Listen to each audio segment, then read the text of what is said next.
నరం లేని నాలుకకు పని చెప్తే మన బతుకులు ఎంత ఆగమైతాయో ఇప్పుడు జరుగుతున్నటువంటి ప్రస్తుత పరిస్థితి రాజకీయాలు ఉన్నాయి కదా, వాటి చూస్తే క్లియర్ కట్గా అర్థమవుతుంది.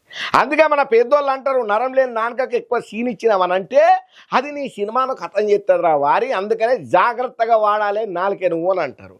అధికారం ఉన్నది, అండబలం ఉన్నదని రెచ్చిపోయినాం అనుకో, మన బతుకులు ఏమైతాయంటే బుగ్గి పాలవుతాయి. అందుకనే వదిలిన బాణం జారిన మాట వెనక్కు రాదు అని అంటారు. ఐ లవ్ యూ మెటలా కొడుక, చెత్తలా కొడుక, పిచ్చినా కొడుక, నువ్వు ఒక జాక్కు, నువ్వు ఒక లేకు, I love you, I arrest, I డిరెస్టు, ఐ పేరెస్టు, ఇట్లా నరం లేని నాలుకను బాగా వాడుకున్నటువంటి మన పోసాని సార్ పరిస్థితి ఇప్పుడు జరంతా అటు ఇటుగానే ఉన్నది. ఇక దీనికోసానికని ఎంత కథ అవుతున్నది. మరి జగనాల్ సార్ కూడా గట్టిగానే గరమై రియాక్ట్ అయిందట. పోసాని సార్ వాళ్ళతోటి కూడా మాట్లాడుకుంటా ఏమన్నాడో మొత్తం నేను ఇక్కడనే చెప్తే వార్త ఏం చూస్తారు చూడండి. వార్త రెచ్చగొట్టే మాటలు మాట్లాడినటువంటి కేసులలో పోసాని కృష్ణమురళి సార్ను అరెస్టు చేసినటువంటి పోలీసు పెద్ద సార్లు తీసుకుపోయి అయితే పోలీస్ టౌన్లో అప్పచెప్పిండ్రా. అయ్యా రేపో మాపో కోర్టులో సబ్మిట్ చేయబోతున్నారట. ఇక దీని మీద వైఎస్ జగన్మోహన్ రెడ్డి సారు గాదేనోళ్ళ వైసీపీ పెద్ద బాస్ అయినటువంటి జగన్మోహన్ అన్న పోసాని భార్య సుమలత మేడంకు ఫోన్ చేసి ఫోన్లో పరామర్శలు గట్టిగానే చెప్పిండు.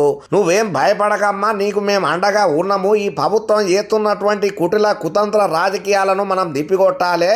పోసాని కృష్ణమురళికి మేము అందరం అండగా ఉన్నాం, నువ్వేం ఫికర్ పెట్టుకోక అని చెప్పి గట్టిగానే భరోసా ఇచ్చిండయ్యా జగన్మోహన్ అన్న. ఇక బుధవారం రాత్రి పోసాని కృష్ణమురళి సార్ను ఏపీ పోలీసులు అయితే అరెస్టు చేసిండ్రన్న ముచ్చట సోషల్ మీడియాలో మస్తు చర్చలకు రచ్చలకు దారే తీసిందయ్యా. దీంతో వైసీపీ ఘాటుగానే రియాక్ట్ అవుతున్నది. ఇక ఈ ఇష్యూ మీద ఒక్క జగనన్ననే కాదు, ఆ పార్టీలో ఉన్నటువంటి లీడర్లు, నాయకులు, జగనన్న అభిమానులు, పోసాని సారు ఫ్యాన్స్ కూడా మస్తు గరానికి రాబట్టిండ్రు. ఇదంతా కక్షపూరిత రాజకీయము. అసలు ఎప్పుడో అయినటువంటి ముచ్చట్లల్లా ఎప్పుడో పెట్టినటువంటి కేసులను బయటికి తీసి ఇప్పుడు పంచాయతీ పెట్టుడు గిదెక్కడి ఇడ్డూరమైన ముచ్చట అని చెప్పి సోషల్ మీడియాలో తీవ్రంగానే విమర్శలు గట్టిగానే ఖండన చేసుకుంటూ వస్తుంది. ఆ పార్టీలో ఉన్నటువంటి పెద్ద పెద్ద లీడర్లు కూడా గట్టిగానే రియాక్ట్ అవుతున్నారు పోసాని కృష్ణమురళి సారు అరెస్టు ముచ్చట్లల్లా. ఇక 2019 ఎన్నికలకు ముందు నుంచి వైసీపీకి మద్దతును ప్రకటన చేసినటువంటి పోసాని కృష్ణమురళి సారు ఎప్పుడు ప్రత్యర్థులను విమర్శలు చేసుట్లల్లా బాగానే ముందుంటాడయ్యా. జగన్ సార్ అధికారంలోకి వచ్చిన తర్వాత విమర్శల డోసు జరంతా పెంచిండు. ఎందుకంటే బలం పెరిగింది కదా అధికారం వచ్చిన తర్వాత. అట్లా ఇక కన్ను మిన్ను కానకుండా చంద్రబాబు సార్ అయితేనేమి, లోకేషన్ సార్ అయితేనేమి, పవన్ కళ్యాణ్ సార్ అయితేనేమి వ్యక్తిగతంగా వీళ్ళను దిట్టుడే కాకుండా వాళ్ళ పర్సనల్ జీవితాలలోకి పోయి ఇంట్లోలను కూడా వాళ్ళ పర్సనల్ రిలేషన్లను కూడా టార్గెట్ చేసుకుంటూ అడ్డమైన కూతలు కూసినటువంటి పోసాని కృష్ణమురళి పాపం మండింది అనుకుంటా ఇంకొంతమంది ఇట్లా కామెంట్లు పెడుతున్నారు. ఇక ఏదేమైనా ఎవరికి దోసినట్టు వాళ్ళు ఇట్లా కామెంట్లు పెట్టుకుంటా మొత్తం సోషల్ మీడియాను అయితే షేక్ చేస్తున్నారు అయ్యా. ఇక మరి పోసాని కృష్ణమురళి సార్ ముచ్చటంటే మనకు తెలియబందే ఉన్నది. జగన్ అన్నను చిన్న మాట అన్నా కూడా తట్టుకునేటోడు కాదు. ఎంబటే మైకును ముందర పెట్టుకుని మీడియా వాళ్ళని పిలిచి అడ్డమైన బూతులు అమ్మన కూతలతోని రచ్చ రచ్చ చేసేటోడు. ఆ వారం మొత్తంలో ఈ సోషల్ మీడియాలల్లో పోసాని కృష్ణమురళి సార్ మాటలే ట్రెండింగ్ లాగా పోయేటి.